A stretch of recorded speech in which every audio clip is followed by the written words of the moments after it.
All right, welcome back to the first episode of the 2.0 one-ton axle build, or builds, since there's two. So I didn't want to bore you at the beginning here, so I'm going to start this video off where I am at this point, and then throughout the process, I'll make more videos. All right, so the 05 Plus superduty D60. Awesome axle, but a ton of work. If you're not familiar, this is what they look like from factory with all these castings and brackets. You got to cut all that stuff off, which is why I wasn't going to bore you. It takes a while, and it's not fun, and it's dirty. So I had just got all these brackets off. I just have a little bit more material over here to fine tune. And then I just got the first inner C off. I did a little intro prior to this video, kind of overview of what my plan is with this new set of axles for the Explorer, why I'm doing it, and what's being changed. And I'm very excited about it.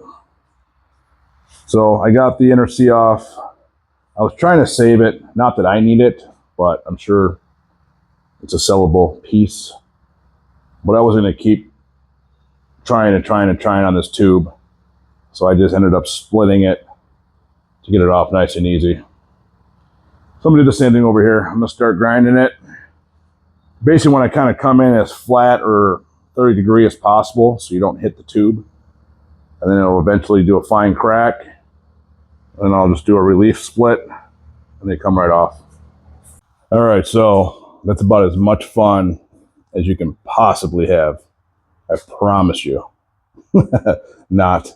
All right, so I may have cheated on the driver's side. Like I said, I wanted to save the factory inner C's off this Dana 60 because I'm sure someone would have bought them. But this side was way easier because it's long tube, nothing's in the way.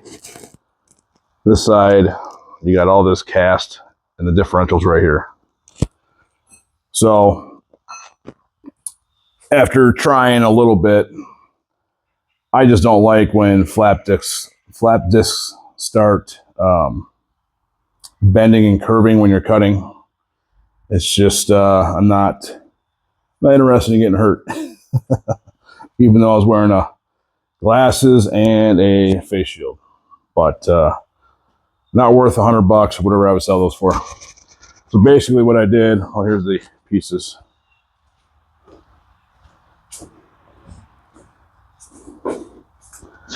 Basically cut it in fours.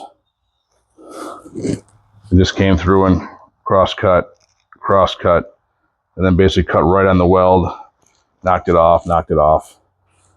And I didn't even really nick the tube at all, so pretty sweet. Got these set on roughly that 1/4 inch recess, just to look at it.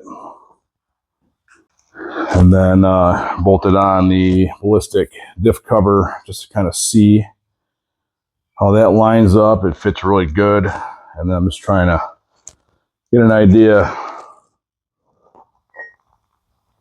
Yeah, just trying to get an idea how it's going to look, and you know how much material needs to be cut off.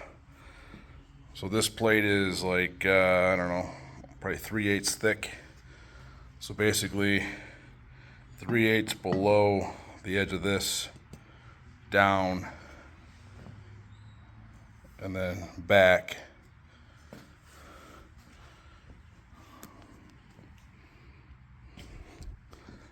Will be how much material gets taken off. I know it doesn't look like much on camera, but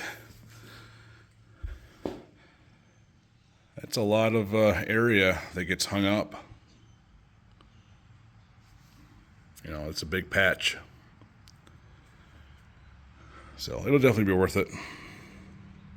All right, so I took the cover off and then mounted up the bottom plate and just verifying. I knew that wasn't going to be a 90 degree. I don't know if that's the 6 degrees or how that works, but Ballistic offers, or provides, I should say, very detailed instructions on what to do and how to do it. You know, if you have a mill, if you're lucky enough to have a mill, you have the axle sitting in there and basically set the axle 84 degree angle, 6 degree pinion angle. So that's what I'm assuming. This is reflecting 6 degrees. So basically what I'm getting at is with the cover on the diff or the axle housing, it's not a straight 90 degree cut. It's going to start in the front and then actually go slightly higher, 6 degrees. So I'm not lucky enough to have a mill.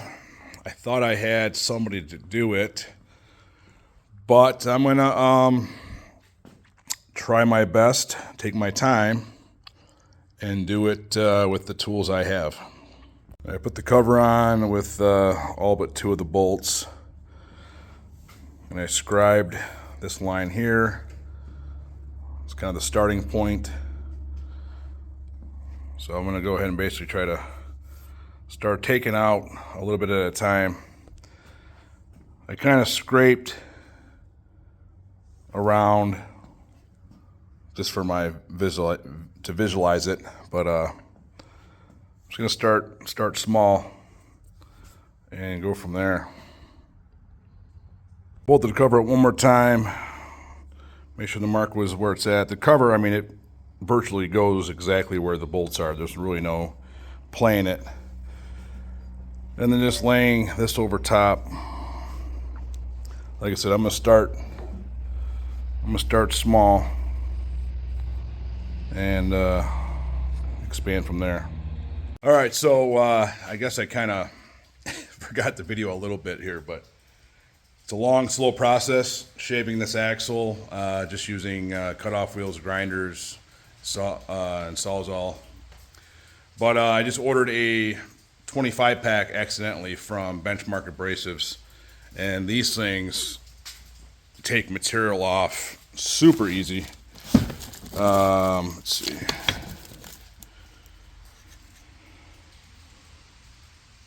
So, I mean, I know what it's made to do this, but I've used other ones in the past, and these cut really good. So I took the majority off initially, and then I just been fitting it, grinding it, fitting it, grinding it, because I mean you can't go too far.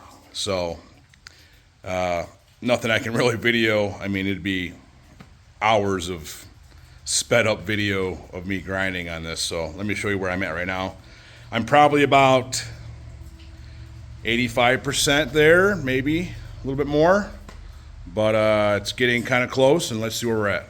All right, I'm gonna try to remember to put a clip or a little thumbnail right here showing somebody else's picture of what theirs looked like. I did accidentally take a little bit too much off here. There should be a little bit of a finger sticking out right here. But when I go to weld it, there'll be plenty of material to weld anyway. I'm not too worried about it. So you can kind of see how much is cut off. Let's put the cover and plate up and see where we're at. All right, you'll see how it's kind of taken form.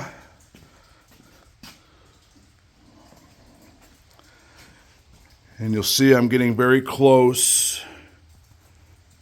I'm starting to see a bolt hole there, here, barely here. So basically gotta keep going, I don't know, just over a 1/4 inch.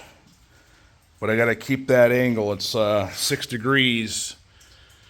So I'm just doing it real careful. I did basically bolt the cover on, and then I marked up by the cover flat area. So I kind of I kind of know where I'm starting at here and then going out. So I just want to make sure, like, hey, I can't go any farther than this edge here. So I don't know how to explain it that well, but basically 0 tolerance down to 6 degrees is where I'm working right now. And just taking a little bit off at a time, test fitting it, marking it where it's still hitting. I probably should outline the cover real quick. But basically, here's this side of the cover outline. So, like I said, 1/4 inch or so more in, and I'll be there. But I only got one shot. All right, a little bit more time here. Closing up that gap though. Down to maybe a 3/16. So, nice tight fit. Just like I said, got to take my time.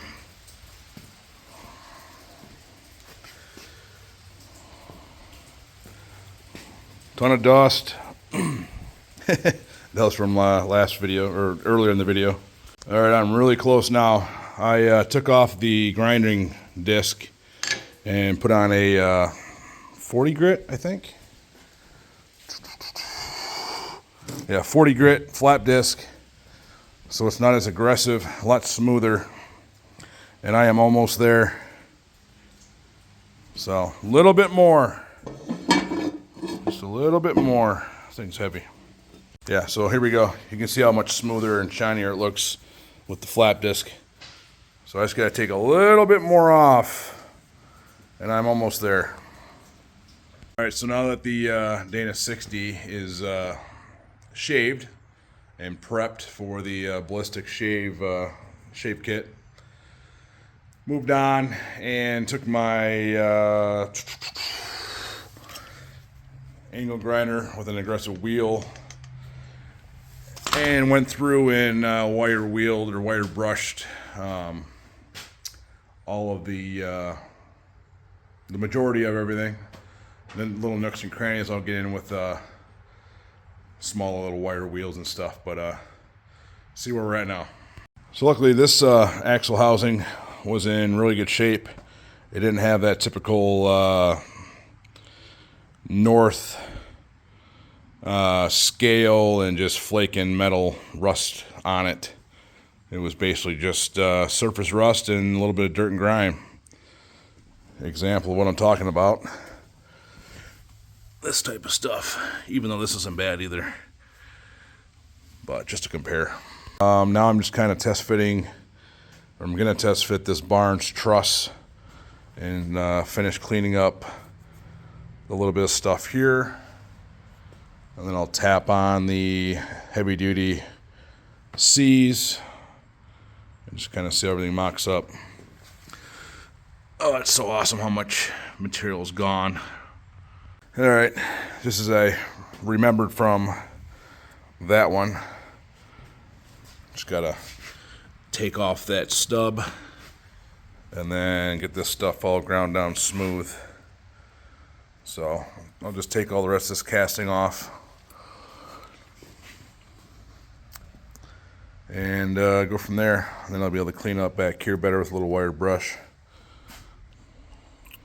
All right, so I shaved off a little bump and a little bit here. So everything's sitting really good. This is the Barnes 4-wheel drive Pro Truss. And this one's designed for a 4-link application, mostly. I mean, you can use it for probably whatever you want, but it's got the equal height top for your upper 4-link bars. So I just got to do a little bit more trimming back here.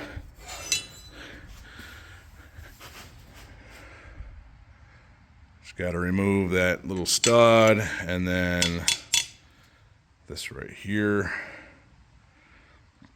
All right, just getting this thing test fit. Trying to make it as tight as possible. Working on this side right here. So got a real nice tight fit.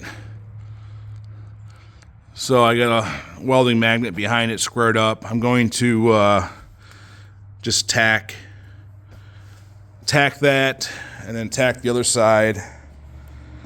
I mean, everything fits really good. Get everything snug down. Get the whole truss bridge assembly just tacked. And then that way it's all one piece. And then I can fine tune it and clamp it down to the axle. And then just, you know, trim the bottom tabs. I mean, it's a pretty good fitting truss as is, but, you know, always to be expected to do a little extra fine tuning. And then the HDCs are like almost 5/8 inch thicker. So I'll probably have to tap these inward a little bit more. But once this is one piece tacked, I'll be able to slide that stuff on without things falling on me. All right, now that looks like an axle. So, yeah, don't mind how it's hung, but it's secure. I wanted to be able to get it off of the, I got plenty of tube on this side, but the tube area here is not wide enough for these big jack stand things. So, anyway, just for visualization, I have the pinion just randomly pointed at 14 degrees. It looks more on the camera for some reason. So just like I said, visualization only. 14 degree pinion angle, 7 degree, what's that, negative caster. And then the truss was at 0 degree. It changed a little bit just because the straps are holding it where it wants to. But it looks really, really nice. I got everything tacked in. I used a series of C-clamps just to hold everything down tight, nice and square, and then I just tacked all the upper tabs, and this thing fits really well. I didn't have to tweak much at all. In my initial cut that I did months ago when I took off this cast section, which you can't really see now because the strap's in the way, was perfect for the, you know, picture this on that side. So my cut was straight on. So super cool. Yeah, this is definitely looks like a badass axle. That's going to wrap up the first video on the 2.0 set of Junkyard 1-ton axles that'll be going into the Explorer down the road. Just wanted to get started with the D60 just because there's so much more work involved with all the factory casting and all the huge brackets to get all that stuff cut off, ground down smooth, and then moving on to the shave off the bottom of the center section, cutting off the factory C's. So a lot of work. Again, it's just me doing all the videoing and me doing all my own work. So I didn't really take the time to set up time lapses of me grinding and cutting, but you didn't miss out on much, trust me. A lot of sparks and dust. So we'll be moving on. Like I said, this axle is pretty much prepped, mocked up. Next step will be welding up the shave kit, getting that all done, and then could probably weld the truss on. And then it will be setting up gears, differential, which will be a Grizzly lockers going in this, along with 488 gears. And then the C's will have to wait once the axle down the road on who knows how many videos down the road. The axle's got to be set up, linked up to the truck. Pinion angle set at ride height and all that stuff. So once the pinion angle and everything else is happy, then I can go ahead and set my C's to my desired caster. So super excited. So we'll see you on the next one.